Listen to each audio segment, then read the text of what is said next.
Hey everyone, I'm Veronica Belmont. Welcome to our special Google Hangout. We are talking about, wow, I can really talk well today. Welcome to our special Google Hangout. I've been on a lot of airplanes this week. We are talking about Dust.Evolution, and I'm joined by Senior Game Director and Producer on Dust.Evolution, Dale Leary. Dale, welcome. Hey, Veronica, thanks.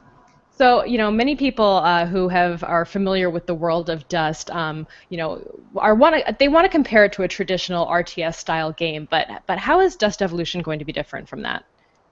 Yeah, I think early on the RTS model was the intended target for what we wanted to do, but you know, Paolo came over and shared his vision with us. So while we were considering the RTS standard as it usually plays out with the ortho cam and everything, how that translates for board players and tactical war gamers isn't really realistic. I mean, what Paolo was feeling that he wanted to recreate that command sort of. I want to command these troops and face the altercation as it comes or it unfolds on the battlefield. So that model of poking units as fast as you can and managing resources and pushing them out isn't really a tactical model. In fact, it was hard to find any real strategy in it, other than the strategy of managing an RTS-style game that was so old school, in our opinion, that it didn't fit.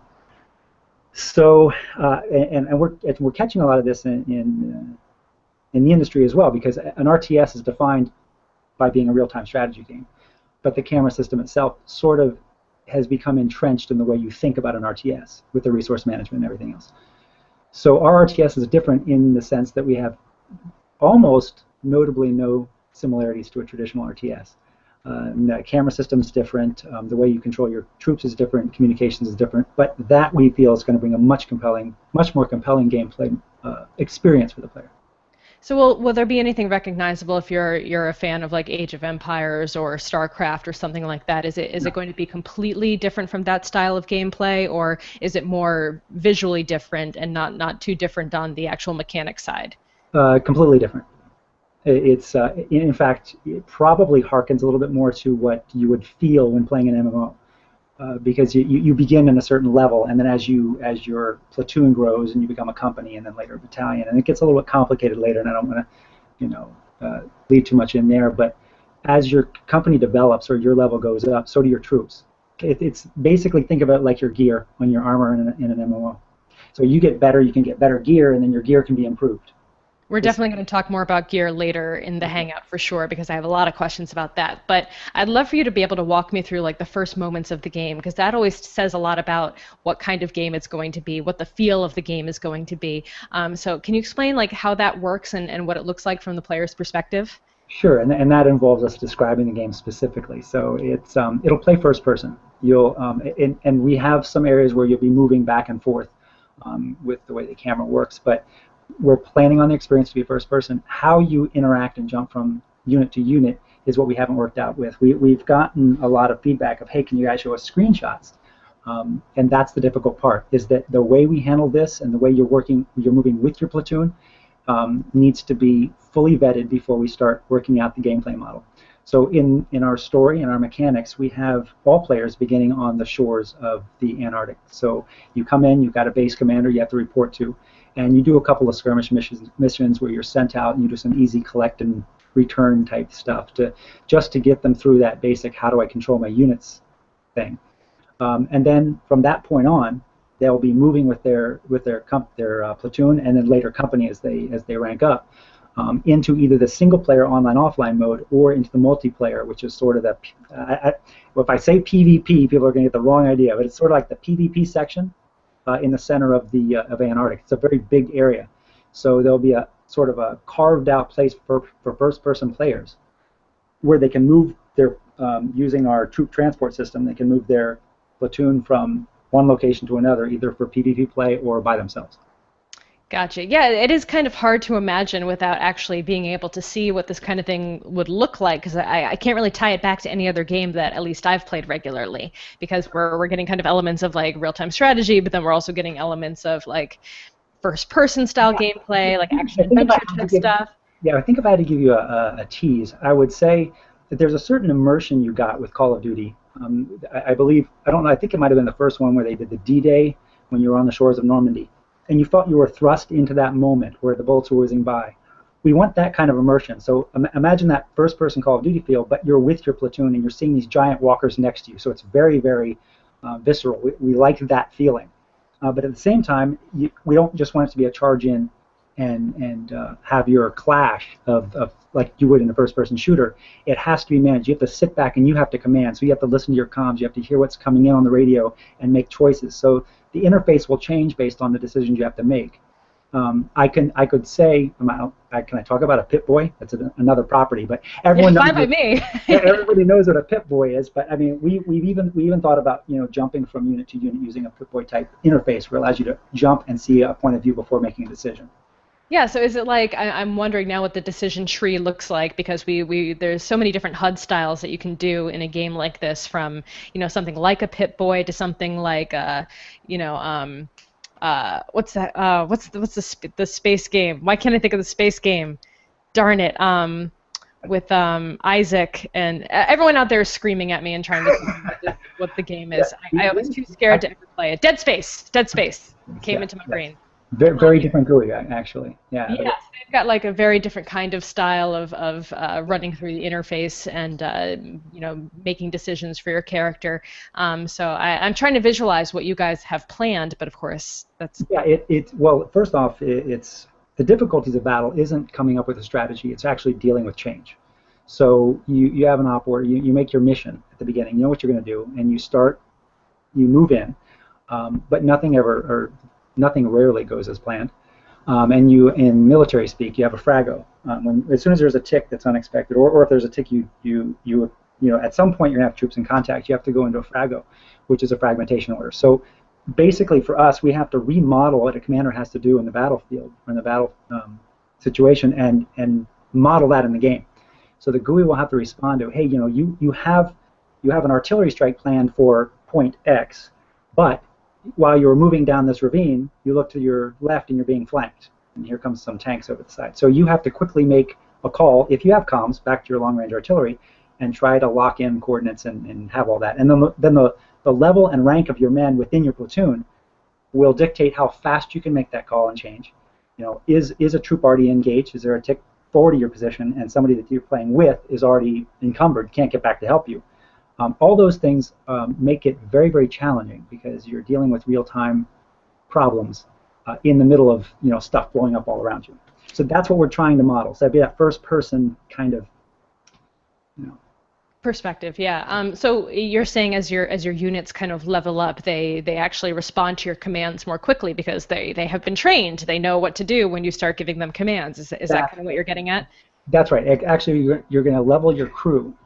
And that's a lot of these guys that play the tabletop game. They have a crew, but our rank is attached to our loader, and our tanker, and our driver, and our tank commander. So if you have a tank crew that's gone through a lot of successful missions, even putting them in a mediocre tank, they will do far better than perhaps a brand new crew in an amazing tank. So a lot of how you staff up and move your crews into your particular units is a really big important part of the game.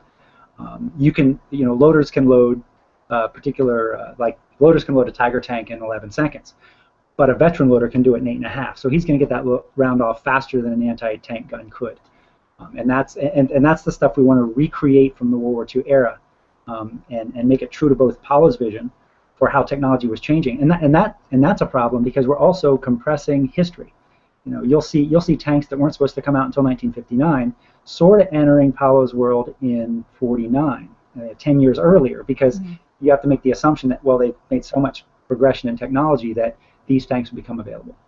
Well, that's something we've kind of seen in previous strategy games. I think like in Civilization and Age of Empires, you can kind of advance your technology a little bit quicker than perhaps the time that you're actually in that moment. And also that kind of harkens back to the progression of getting like veteran units, for example. I mean, that's something, veteran units that can kind of withstand more damage and work better in battle than a traditional brand new unit.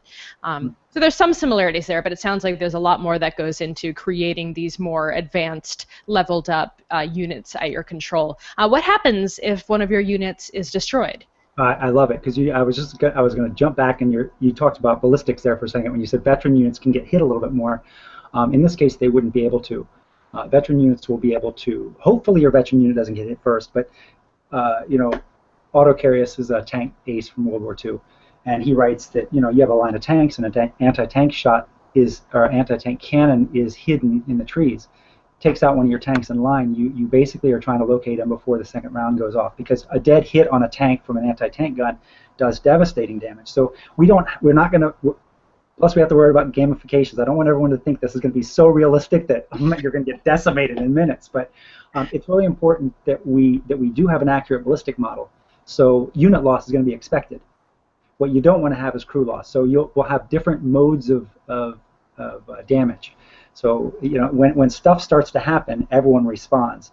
And this is a big part of our simulations now that we're walking through or working through, is how do we make that fun? You know, it's like you have splash damage from artillery strikes, but at what point do you knock walkers off balance and have them fall down? So all of that stuff is what we've been working on in pre-production. So if you, a walker is basically your mechs. That's the term you guys are using for the big guys? Yeah, walking tanks. And so if you lose your unit, which is your direct question before, that's where the blueprints come in. You have a mobile garage that follows you. You use those blueprints to rebuild the units or requisition when they come in. So as long as you hold the blueprint, you can replace that unit before the next mission. You can't do it within the same mission itself. Gotcha. What you're hoping for is an indirect hit. Your crew gets out, gets away, and you lose that unit for the one mission, but you get your veteran units or your veteran crew stay with you. So speaking of missions, what is the mission system like? Is it like a quest-based mission system, or is it something more, you know, have you done something differently there? No, it's a quest-based system. It's quest-based mission system, and it's aimed at gear, of course, and the advancement of the storyline. Both the single player and the multiplayer will have, well, the multiplayer has the overarching country because the faction conflicts will develop the story further. So what we want to do is have the players faction, how well they're doing or how poorly they're doing, impact the story that follows on, that he's weaving into the country, which he's very good at, and the guys over at Dust Studio. But we also want to have the single player have an effect on that as well. So the missions, there's different kinds of missions. If you do a recon mission or an espionage mission, you can pick up documents, which you get enough of those, you earn the blueprints, which give you the gear. Okay, so then we have this whole like gear acquisition that we're working on throughout the game. So you want to acquire these blueprints, and you want to get what other kinds of gear can you get within the game? Is it like battle units themselves, or is it weaponry, or what are we looking at? There's shop upgrades. Your mobile garage will get upgraded. We've got direct unit upgrades, ammunition upgrades. Speed of how fast that unit can get back into production. Like if you do a back-to-back mission, your unit's not going to be ready. So if your tank needs to be rebuilt, you have to have the steel, and you build that through. So all of those things can be upgraded, and those will be earned. Gotcha. So what is the what are we looking at in terms of how many units you can have in any kind of given battle? What's the scale of this thing? Are we going to have like 5 mechs? Is it going to be like 1,000 mechs? Like what are we talking about here? Scale we haven't locked in yet. We know that early on, Paolo and I saw eye to eye on this. We're like, you know, tanks can actually take out other tanks in 1.5 kilometers. So all of this stuff you see on a lot of games where you're looking at maybe 300 yards, you know, we need to push that out to 2 kilometers, so they're taking each other out at long distance, which creates a vastly larger terrain system. And then that, of course, creates opportunities to have more players. But we've got a load situation where we got to look at load balancing and all of that. And to go back on a point you just made about gearing, you said one of the things you'll be doing is gear acquisition. Yes, I think that's the player side of us. We want to get better gear. We want those cool shoulders and the cool helmet, right?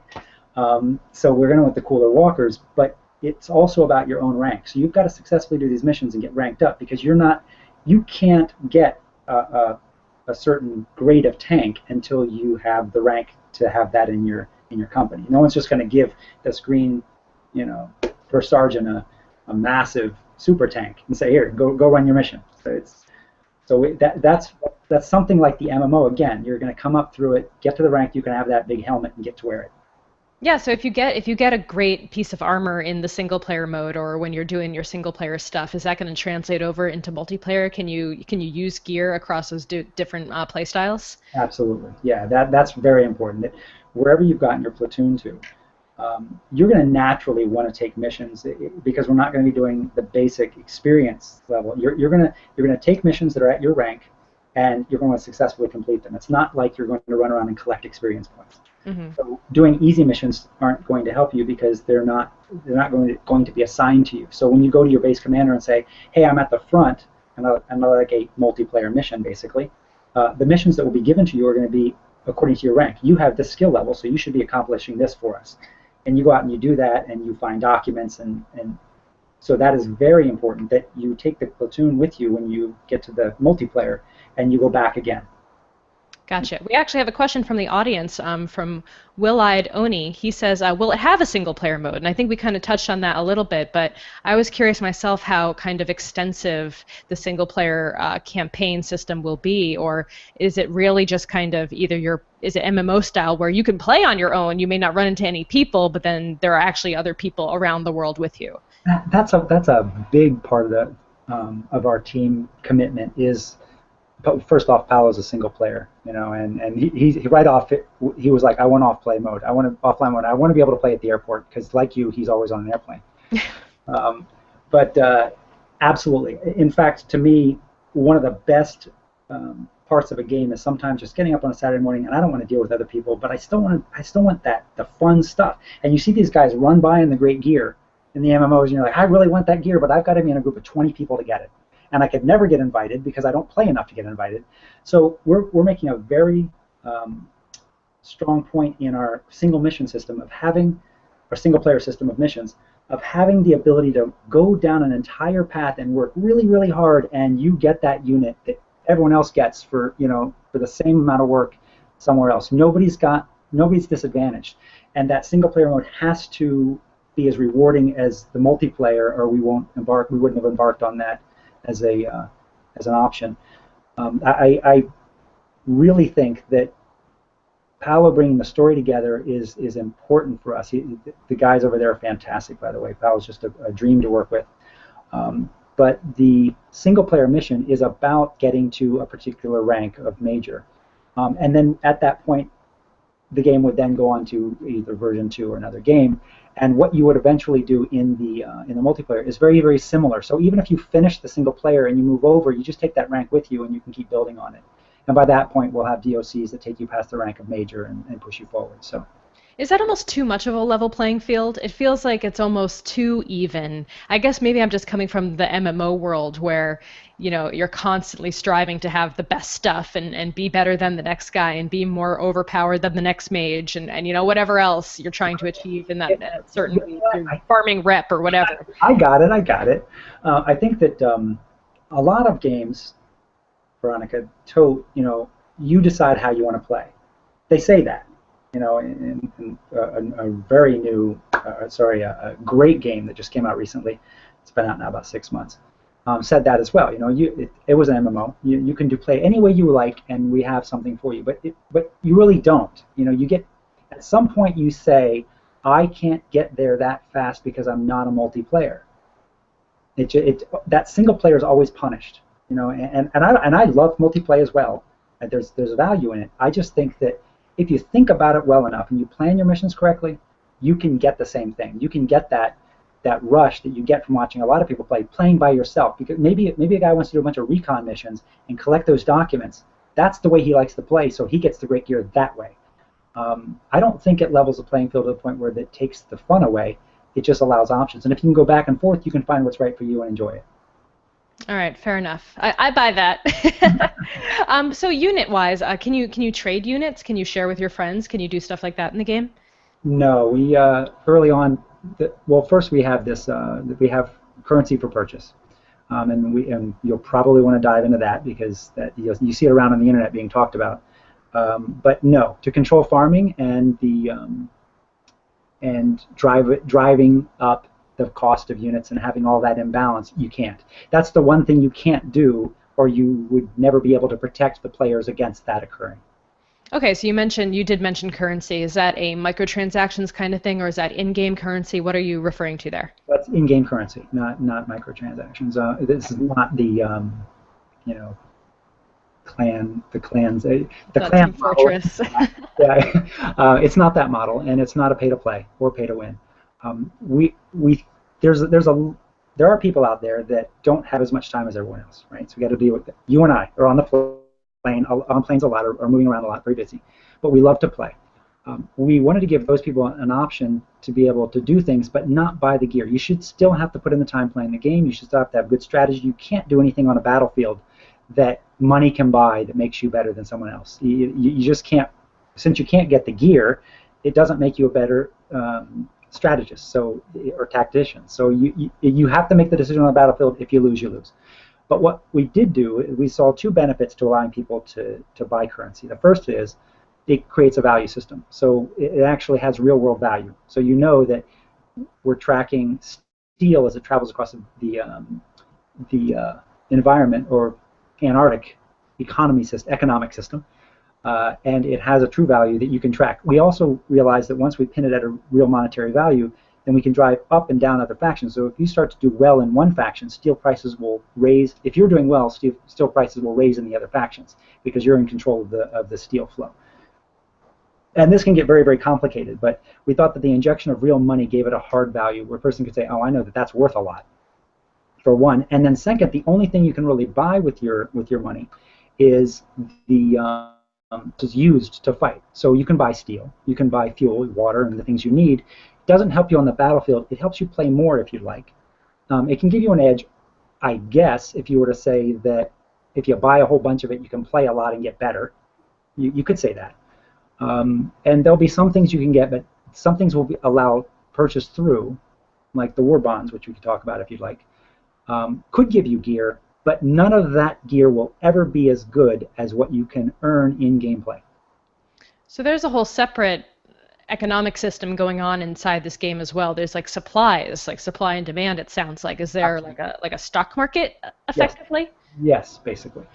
Yeah, but there won't be in-player trading driving it. It'll be missions driving it. So if you have an import for ingress of some materials, raw materials, and you capture that port, it strains the Axis economy. It strains their operations. They can't put out units as fast because their steel supply has been cut off until they run missions to get that back. And that's part of the fun, is that you're going to be able to drive the other set out of petrol, and they can't run their tanks because they got to run on DK, or vice versa.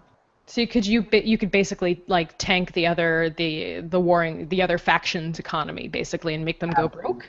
Absolutely. Are you guys going to buy them out? Is that when the war bonds come into effect? Like, let's not go that far, but it should be. Honestly, it should be that cool, right? You're sitting here thinking that sounds pretty cool. That's what we're after. All right. Yeah, I am thinking, and then part of my brain is like, this also sounds kind of complicated. Our job is to do the complicated stuff in the background, and just make it all make sense and be fun to play. Gotcha. So yeah, let's talk about the war bonds, because you did mention those, and we didn't really dive into those too much. So is that something you buy or pay off with in-game currency, or how do those affect your acquisition of units and gear and all that stuff? Yeah, there are trigger moments that you're allowed to buy war bonds. So someone can't come in and rampantly buy a whole bunch. And it's when you successfully accomplish certain things a certain way, you have access to purchasing war bonds with in-game currency. On our Kickstarter right now, we're giving away war bonds as a something that's just fun, but we're not going to be able to buy those later in the future. And war bonds are basically, think of them as chests that you put money in. You're going to always get your money back, but sometimes there'll be something extra. So you get that moment of a legendary loot drop, and it just gives you that rush that you get. It's all part of video games, right? So, and war bonds just make sense for the era, and it's a fun aspect. And you also, theoretically, you're investing in war, and you're in war, so you get a return. Put in $1 million, you get 1.1 million back. Fantastic. So let's talk about your background a little bit, because I know you've done some pretty interesting things throughout the course of your career. Like I saw that you did some work for the Department of Defense. Has that informed any of your gameplay creation at all? Yeah, it gave me a familiarity with command. So my actual development was on command situation awareness stuff. You can tell me, but then you'd have to kill me. No, it's nothing. It's nothing like, yeah, I can't talk about it, but it got me in contact with Command and let me see how the operations work from the on the command side for ops. Nice. And have you worked on a lot of tabletop games or video games in the past? Simulators and some video games, mostly B2B. We did one. I did one for Siemens quite a few years ago. You're probably still in junior high school.